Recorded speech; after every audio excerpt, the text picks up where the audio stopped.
Hello students, मैं Rakesh Dhasmana maths point में आपका स्वागत करता हूँ। Let us start.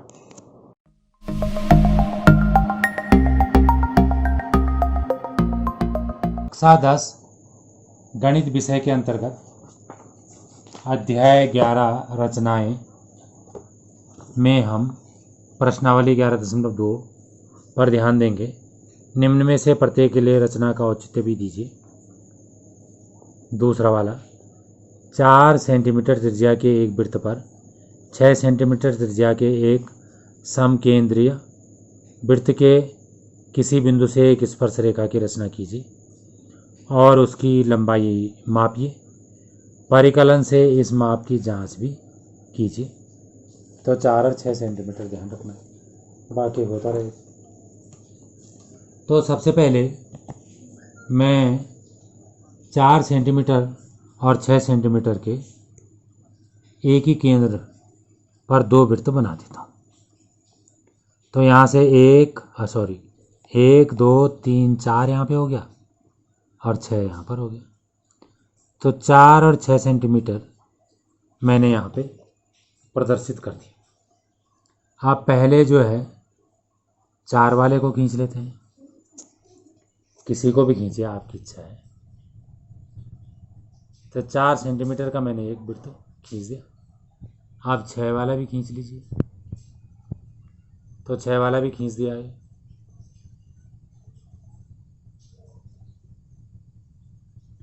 अब 6 वाले त्रिज्या वाले वृत्त पर कोई बिंदु लेना है और उससे स्पर्श रेखा खींचनी है। तो इसी बिंदु को ले लेते हैं और इस बिंदु को O मान लेते हैं।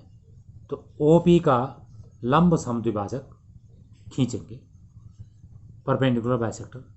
लंब समद्विभाजक के लिए लगभग आधे से ज़्यादा चाप बनाना चाहिए और उसको इधर ऊपर को और इधर नीचे को भी काटना चाहिए, और बिना इसको कम ज़्यादा करे इसको दूसरे बिंदु से भी खींचना चाहिए।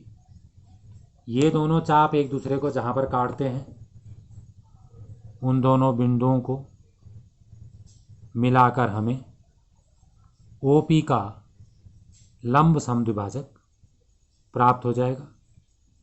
ये लंब समद्विभाजक OP को जहाँ पर मिलता है उस बिंदु को अब हम केंद्र मानने वाले हैं और OM को त्रिज्या मान के एक वृत्त खींचने वाले हैं।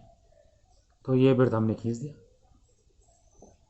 ये वृत्त 4 सेंटीमीटर त्रिज्या वाले वृत्त को जहाँ पर काटता है उन दो बिंदुओं को P से मिला देते हैं। तो ये हमें स्पर्श रेखाएं प्राप्त हो जाती। तो एक स्पर्श रेखा ये प्राप्त हो गई और एक स्पर्श रेखा हमें ये दूसरी प्राप्त हो गई है।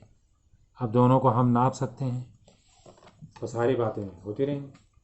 तो चूंकि इसका चित्र मैंने पहले से बनाया है तो उस पर ध्यान दीजिए।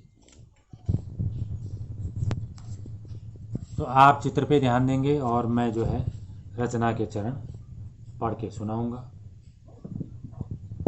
बिंदु O को केंद्र मानकर 4 सेंटीमीटर और 6 सेंटीमीटर त्रिज्या के दो संकेंद्रीय वृत्त बनाएं। एक वृत्त ये है 4 सेंटीमीटर वाला और एक ये है 6 सेंटीमीटर वाला। OP का लंब समद्विभाजक खींचा जो OP को बिंदु M पर मिलता है। M को केंद्र तथा MO को त्रिज्या लेकर मानकर वृत्त बनाए। अब इसमें मैंने शॉर्टकट में लिखा है, आप लिख लेना बीच में। अब हम ऐसा लिख सकते हैं, यह वृत्त 4 सेंटीमीटर त्रिज्या वाले वृत्त को Q और R पे मिलता है। फिर हम ये लिख सकते हैं कि PQ को मिलाया और PR को मिलाया। आप जितना लिखना चाहो लिख सकते हो। अब मैं सीधे जो है इसके परिकलन पे आता हूँ। एक बात आप ध्यान दीजिए कि इसमें आप पटड़ी से नाप लीजिए। तो ये पटड़ी से 4.5 के लगभग आ रहा है।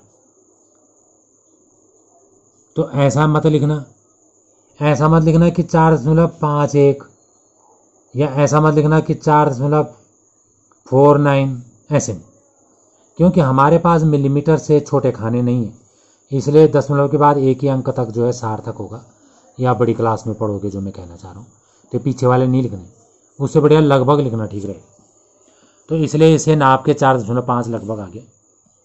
दूसरा, आप जो है POQ त्रिभुज को देखिए, तो एक समकोण त्रिभुज है। तो समकोण त्रिभुज में कर्ण का वर्ग शेष दो भुजाओं के वर्गों के योग के बराबर होगा। तो PQ का वर्ग धन 4 का वर्ग बराबर 6 का वर्ग होगा।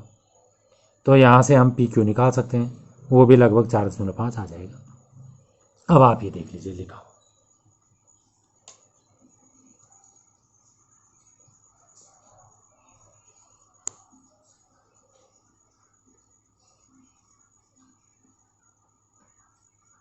धन्यवाद। अगर आपको वीडियो पसंद आई हो तो इसे लाइक करें, शेयर करें, सब्सक्राइब करें और लेटेस्ट वीडियो जानने के लिए बेल आइकन को प्रेस करें। और अगर आपका कोई डाउट हो तो फीडबैक में मुझे शेयर करें। थैंक्स।